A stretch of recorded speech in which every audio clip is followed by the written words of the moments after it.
शिक्षक जो देश के भविष्य को संवारते हैं, आज एक शिक्षक की ऐसी दशा है कि खुद वो अपने भविष्य पर तरस खा रहा है, वो सिस्टम का मारा मारा फिर रहा है। हमारे साथ आज मौजूद हैं जो कि पहले शिक्षक थे। आज हम उनसे बात करते हैं कि वो किस तरीके से सिस्टम के मारे मारे फिर रहे हैं। हमारे साथ मौजूद हैं एक सेवानिवृत्त शिक्षक जो दर दर की ठोकरें खाने को मजबूर है। जहां एक तरफ योगी सरकार द्वारा दावा किया जा रहा है कि किसी भी प्रकार का भ्रष्टाचार बर्दाश्त नहीं होगा, वहीं दूसरी तरफ भ्रष्टाचार के चोट से मारे हुए फिर रहे हैं। आइए बात करते हैं। अधिकारियों के चौखट पर दस्तक दे देकर परेशान हो चुके हैं और दर बदर की ठोकरें खाने को मजबूर हैं एक सेवानिवृत्त शिक्षक। आइए जानते हैं क्या है इनकी परेशानी, क्या है पूरा मामला। क्या नाम है आपका? देवेंद्र कुमार। आप कहाँ पर पढ़ाते थे इसके पहले? श्री हरगौरी संस्कृत पाठशाला, आदमपुर, चिंदौली, अम्बेडकर नगर। तो क्या दिक्कतें आई वहाँ पर? आप कब से कब तक वहाँ पर अपनी सेवा दिए और कब रिटायर हो गए? 1 अक्टूबर सन 1968 से मैं वहाँ शिक्षक था और 30 जून 2008 को मैं रिटायर हो गया।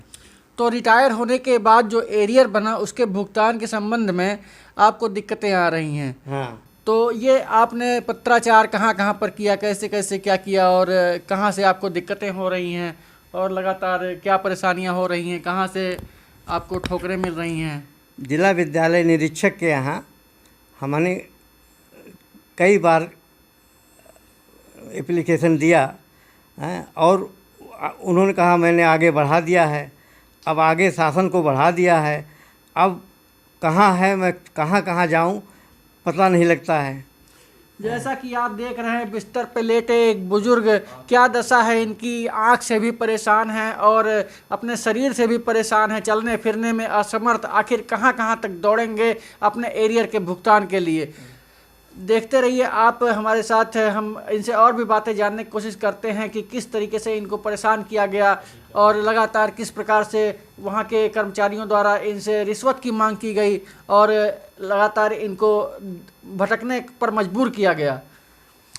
तो आपको जिला विद्यालय निरीक्षक के कार्यालय में किस प्रकार से प्रताड़ित किया गया, लगातार आपको दौड़ाया गया, किस प्रकार से आपको परेशान किया गया? वहाँ के क्लर्कों ने कहा कि 20% हमको दे दीजिएगा तो सब यहाँ से वहाँ से काम हो जाएगा। 20% नहीं, आखिर क्यों दे देंगे आप 20%? आप तो अपने जो आप अपनी नौकरी कर चुके हैं, अपने बकाया भुगतान के लिए दौड़ रहे हैं, तो आखिर 20%? देखिए, सीधा आरोप लगा रहे हैं ये सिस्टम के ऊपर कि इनसे 20% की डिमांड की जा रही है। अगर 20% दे देते हैं तो इनको कहीं दौड़ने की ज़रूरत नहीं पड़ेगी, नहीं तो ये दर बदर ऐसे ही ठोकरें खाने को मजबूर होते रहेंगे। क्या यही है योगी सरकार का सिस्टम? ये बन चुका है पूरे सिस्टम का तमाशा। तो आपसे ये कौन डिमांड कर रहा था 20% की? क्लर्क जो हैं, जो यहाँ पर क्लर्क हैं, जो यहाँ क्लर्क थे, नाम नहीं जानता हूँ जी। क्लर्क लोग जो है मतलब यानी कितना प्रतिशत दोगे, 20% दोगे तो तुम्हें दौड़ना नहीं पड़ेगा। अब दौड़ रहे हैं, पता नहीं लगता है कागज़ कहाँ गया है, कहीं शासन के यहाँ है, अब शासन में कहाँ है। तो आगे आप इसकी शिकायत कहाँ करेंगे? अब हम आँखों से मजबूर हैं, मोतियाबिंद हो गया दोनों आँखों में। मैं चल फिरने में असमर्थ हूँ, मुझको कोई ले जाएगा तभी कहीं जा सकता हूँ। जी जी, ज़रूर हम मानेंगे आपकी आवाज़, आपकी बात को ऊपर तक हम पहुँचाने का प्रयास करेंगे। ये देखिए, आपको हम दिखा रहे हैं कि ये कागजात हैं जो कि सन 2000 से लगातार अभी तक केवल कागजी कार्रवाई हो रही, कागज़ में ही दौड़ रहे हैं। अभी तक इनके बकाया का भुगतान नहीं किया जा सका। ऐसे में आप उच्च अधिकारियों के चौखट पर आप एक तरफ से जिक्र कर रहे हैं, आपको आंखों की भी समस्याएं, चलने फिरने में भी दिक्कतें आ रही हैं।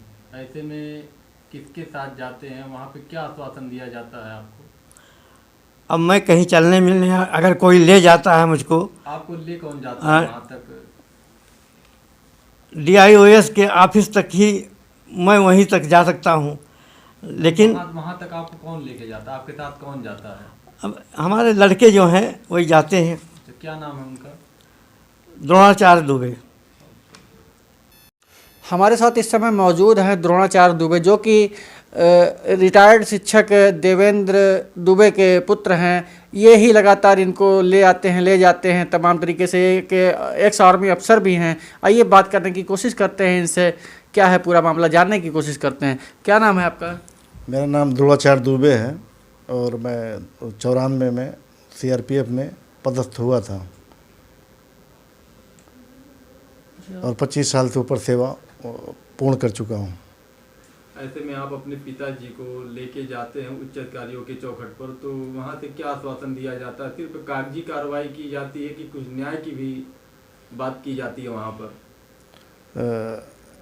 पिताजी के विद्यालय द्वारा 22/1/2016 को एरियर के संबंध में क्लेम वहाँ प्रस्तुत किया गया, DOS अम्बेडकर नगर के यहाँ। तो मैं छुट्टी आया था तो पिताजी ने बताया कि क्लेम प्रस्तुत किया गया, तो 1 साल तक वेट किया गया। लगभग 1 साल के बाद मैं गया वहाँ पर, अकाउंटेंट्स मिला तो उन्होंने ढूंढा, बोला कि फाइल जो है गायब हो चुका है। अब एक पेपर उठाते रहिए करिए, बोला करिए, उठाया करिए, बोला। तो उन्होंने कहा कि पेपर गायब हो चुका है और दोबारा आप सबमिट कराइए। फिर ये दोबारा वहाँ के प्रधानाचार्य द्वारा 26/9। तो आपने वहाँ पे कोई जिक्र नहीं किया पेपर गायब कहाँ हो गया है? पेपर आप रद्दी में या कबाड़ में बेच दिए हैं कि चूहे कतर गए हैं?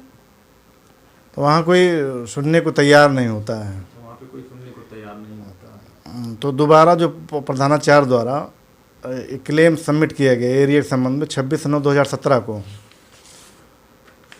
सबमिट किया गया। उसके बाद फिर इन्होंने एक बार इसमें भी दिखाई, कैमरे भी दिखा दिया करिए, नंबर 1 वाला नंबर 2 कोई सा दिखा दीजिए, कोई दिक्कत नहीं। फर्स्ट 2000 प्रधानाचार्य द्वारा 22/1/2016 में सबमिट किया गया था, जो कि गायब हो गया। उसको बेच दिए, रद्दी में बेच दिए या दोबारा फिर प्रधानाचार्य द्वारा दोबारा फिर सबमिट किया गया। 1 वर्ष बाद ये सबमिट किया गया था 26/9/2017 को। फोटो आ रहा?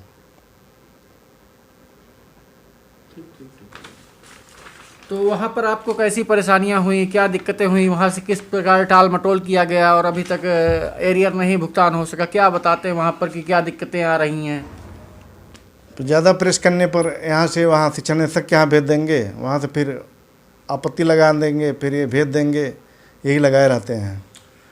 देखिए, एक एक्स आर्मी अफसर जब इनके साथ ऐसा हो रहा है तो आम जनमानस के साथ क्या होता होगा? ये है उत्तर प्रदेश के शासन का, सिस्टम का तमाशा।